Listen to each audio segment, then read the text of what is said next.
నమస్తే. Welcome to hit TV. Hit టీవీలో హస్త సాముద్రికానికి సంబంధించి గోపాలకృష్ణ నాయుడు గారు ఎన్నో విషయాలు మాట్లాడుతూ ఉన్నారు. చాలా ఇంట్రెస్టింగ్. నాకు కూడా కొద్దిగా అవగాహన వస్తూ ఉంది. సో, ఈరోజు గ్రహాలకి సంబంధించి, వాటి స్వభావాలకి సంబంధించి తెలుసుకునే ప్రయత్నం చేద్దాం. గత వీడియోలో గ్రహాలు ఎక్కడెక్కడ ఏ స్థానంలో మన అరచేతిలో ఉంటాయి అని చెప్పడం జరిగింది. వాటి స్వభావం ఏ విధంగా ఉంటుంది? అది చూస్తేనే వాళ్ళు నడిచొస్తుంటే వాళ్ళు ఏ స్వభావం కల వ్యక్తులు అనేది చెప్పేయొచ్చని గత వీడియోలో చెప్పున్నారు. సో, ఈరోజు దాని స్వభావం ఏమిటి? దానికి సంబంధించిన విషయాలు తెలుసుకునే ప్రయత్నం చేద్దాం. గురువుగారిని డైరెక్ట్‌గా కాంటాక్ట్ అవ్వచ్చు. స్క్రీన్ మీద కనపడే నంబర్‌కి కాల్ చేయడం ద్వారా. నమస్కారం. నమస్తే అమ్మా. సో, గ్రహాలు చెప్పారు.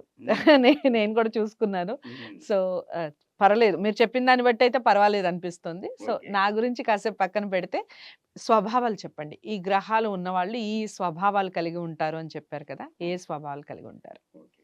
ఇప్పుడు నవగ్రహాలు మన అరచేతిలో మనం ప్రతిబింబిస్తాయని చెప్తున్నాను కదా! అంటే వాటి భావాలు మన మీదకొస్తాయి. హ్మ్. హ్మ్. అంటే భావాలేంటి? ఇప్పుడు మొట్టమొదట మనం ఇలా తీసుకున్నప్పుడు గురుడు అని చెప్పాను కదా!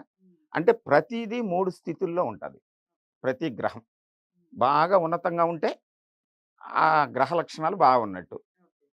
యావరేజ్‌గా ఉంటే పర్వాలేదు. 50%లో ఉన్నట్టు. డౌన్ అయిపోతోంది. అంటే లోతుగా ఉంది. అంటే ఆ గ్రహస్థానాలు అంతగా ఆ లక్షణాలు లేవు. ప్రమాదం ఏమీ లేదు. తెలుసుకొని మనం ఆందోళన చెందకూడదు. మొట్టమొదట ఈ శాస్త్రం ఎందుకంటే హ్మ్. ఆందోళన చెంది భయపడిపోయి ఏదేదో అనుకోవటానికి కాదు. అపోహలకి లోనవ్వటానికి కాదు. హ్మ్. హ్మ్. ప్రతి మనిషి కూడా తన గురించి తాను తెలుసుకుంటే మనలో లోపించినటువంటి వాటిని అంటే బలహీనత అంటాం దాన్ని. దాన్ని సరి చేసుకోవచ్చు. సరిదిద్దుకునే అవకాశం ఉంటుంది. రైట్. బలాన్ని ఇంకొంచెం పెంచుకోవటానికి మనం ఉపయోగిస్తాం. అందుకనే మొక్క అని చెప్పాను నేను. ఓ క్షేత్రం గురించి చెప్తున్నాను. ఓ క్షేత్రంలో మొక్క పాతాం. అది ఇంకా ఎక్కువ ఫలితాన్ని ఇవ్వాలంటే ఆ క్షేత్రంలో కొంచెం ఎరువేసి, కొంచెం నీళ్లు పోసి, కొన్ని ఎన్ని చేస్తాం కదా! మెరుగుపడేలా చేసుకోవాలి. అదే సూత్రం ఇక్కడ కూడా వర్తిస్తుంది. వర్తిస్తుంది. అందువల్ల ఇప్పుడు చెప్తాను. భావాలు చెప్తాను. జాగ్రత్తగా వినాలి మీది. 100% వింటాను. ఆ! మరి ఎందుకంటే గురుడు. హ్మ్. గురుడు ఉన్నతంగా ఉంటే అసలు గురుడు యొక్క లక్షణం ఏమిటంటే అధికారము, హ్మ్. గౌరవం, ఆధిపత్యం, హ్మ్. సమర్థత. ఇది గురుడు యొక్క లక్షణాలు. హ్మ్. ఓకే. అలాగే శరీర తత్వం ఎలా ఉంటుందో చెప్పనా? గురుడు హుందాగా, కొంచెం బాగా పొడవుగా కాకుండా, పొట్టిగా కాకుండా ఒక స్థాయిలో ఉంటాడు. శరీర పుష్టిక ఉండి, చూడగానే గౌరవంగా ఉండేలాగా ఓహ్! ఓహ్! ఈయనెవరో అని అనిపించేలా ఉంటాడు. ఓకే. గురుడు. అధికారం. నెక్స్ట్ శని, శాట్రం. ఇది ఉన్నతంగా ఉంటే హ్మ్. ఆ వ్యక్తి యొక్క అంటే సంపద, ధనము, ఆధ్యాత్మిక భావాలు, హ్మ్. స్థిరత్వము ఎట్ ద సేమ్ టైమ్ కొంచెం విచార స్వభావము హ్మ్. కలిగి ఉంది. ఓకే. ఇది ఉన్నతంగా ఉందనుకోండి. హ్మ్. ఆ భావాలు ఎక్కువగా ఉంటాయి. సామాన్యంగా ఉంటే యావరేజ్‌గా ఉంటాడు.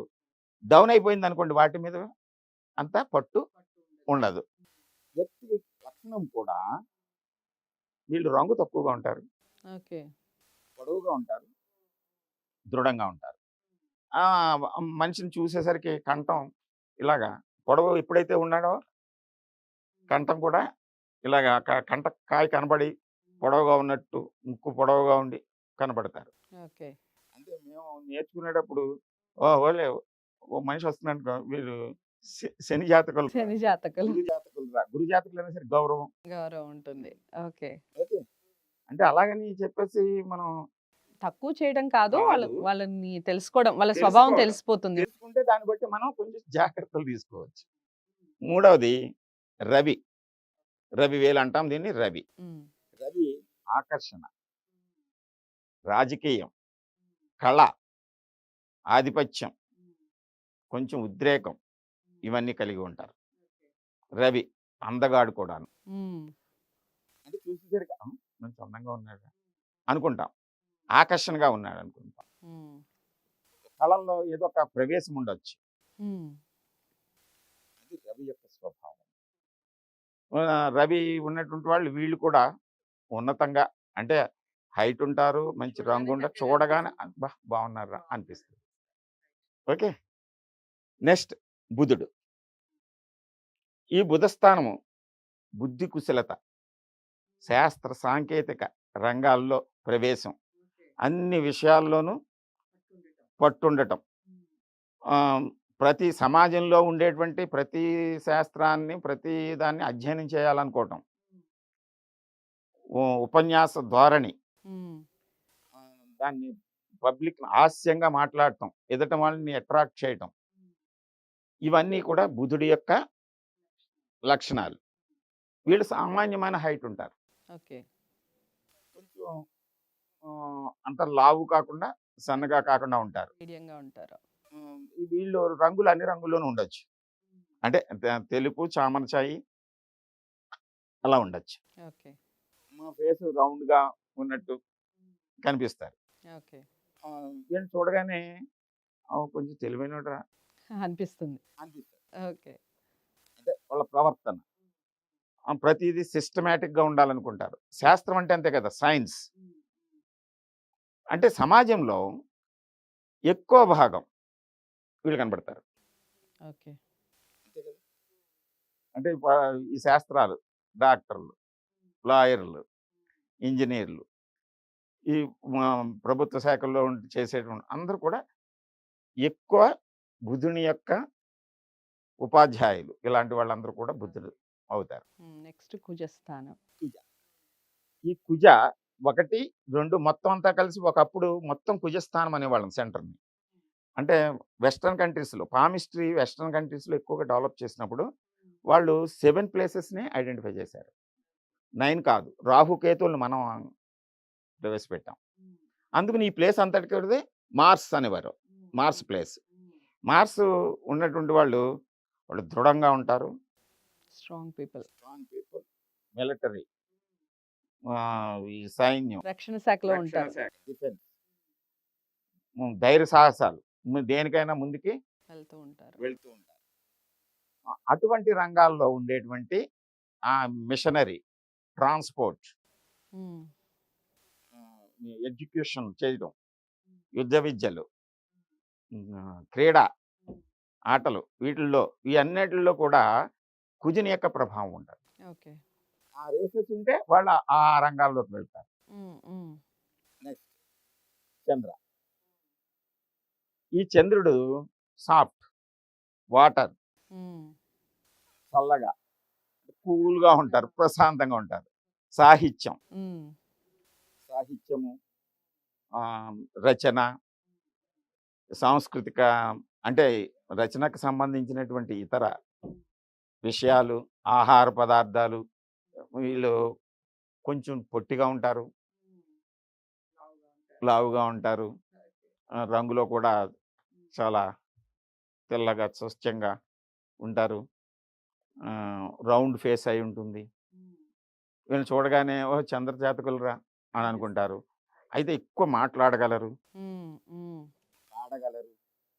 అంటే ఈ రకమైనటువంటి ఈ వృత్తులేవైతే ఉంటాయో వాటికి చంద్రుడు చంద్రుడు. ఆ భావాలు. నెక్స్ట్ శుక్రుడు. ఈ శుక్రుడు అందగాడు. హ్మ్. కోలముఖం, మంచి ఆకర్షణీయంగా ఉంటారు. కళలు, శృంగారం, ఈ సినిమా, నాటకం, నృత్యం ఇవన్నీ కూడా ఈ సంబంధించినటువంటివి. లలిత కళలు. హ్మ్. తెలుస్తనం ఉంటుంది వీళ్ళకి. అంటే త్వరగా కోపం వచ్చేస్తా ఉంటది. ఆర్టిస్టులు ఎవరికైనా అంతే. చూసి చూడండి కావాలంటే. ఓకే. త్వరగా ఆనందపడిపోతారు. అవును. అవును. చప్పట్లు కొడితే ఆనందపడిపోతారు. హ్మ్. హ్మ్. అంచేత గోలాగునే ఉంటుంది. ఆ! హ్మ్. అటువంటి సౌకుమార్యం కలిగి ఉంటారు. శరీర సౌష్ఠవం కూడా మనం చూడగానే శుక్రజాతకులని చెప్పేయచ్చు. చెప్పేయచ్చు. ఓకే. ఇకపోతే రాహువు, రాహువు. రాహువు అన్ని ఇంజద బాగా టఫ్ సాహసం హ్మ్. టఫ్ యాస్పెక్ట్స్‌లోకి వెళ్తూ ఉంటారు. అటువంటి భావాల్ని ఇవి. ఆ! కేతువు ఇది చంచలం, అద్భుతం, ఎలక్ట్రానిక్స్ ఇలాంటివన్నీ అన్నీ వెంటనే మార్పులు, చేర్పులు. ఇప్పుడు సాఫ్ట్‌వేర్ అంతా అలా ఉంటది. చేంజెస్ ఎక్కువ కోరుకుంటారు. వేగం. వెంటనే వెళ్ళిపోవాలనుకుంటారు. వీళ్ళు సన్నగా తీగల్లాగా ఉంటారు. వేగంగా కదులుతూ ఉంటారు. వాళ్ళ యొక్క లక్షణాలు కూడా అలా ఉంటాయి. ఇలాగ 9 గ్రహాలు కూడా 9 రకాలైనటువంటి భావాల్ని మనలో ఇముడుస్తాయి. దీన్ని బట్టి అయితే ఒకే గ్రహాన్ని గురించి మనం అంచనా వేసి చెప్పేయకూడదు. ప్రతి వ్యక్తిలోనూ 3 ప్లేసెస్ 3 గ్రహాలు ప్రధానంగా ఉంటాయి. వాటిని మనం కలుపుకొని చూసుకుంటే ఖచ్చితంగా మనం ఆ వ్యక్తి యొక్క లక్షణాలని, చేసే వృత్తుల్ని అన్నిటిని అంచనా వేసేయొచ్చు. ఓకే అమ్మా? సో, చాలా అంటే చాలా చక్కగా వివరించారు సార్. మొత్తానికి గ్రహాలు, వాటి స్థానాలు, ఆ స్థానాలకి వాటికి ఉండేటటువంటి స్వభావం ఏ విధంగా ఉంటుంది అనేది. సో, ఇంట్రెస్టింగ్ కదా! చాలా బాగా అనిపించింది వీడియో. నాకైతే బాగా నచ్చింది. మీకు నచ్చిందనే అనుకుంటున్నాను. నచ్చితే తప్పకుండా లైక్ చేసి షేర్ చేయండి.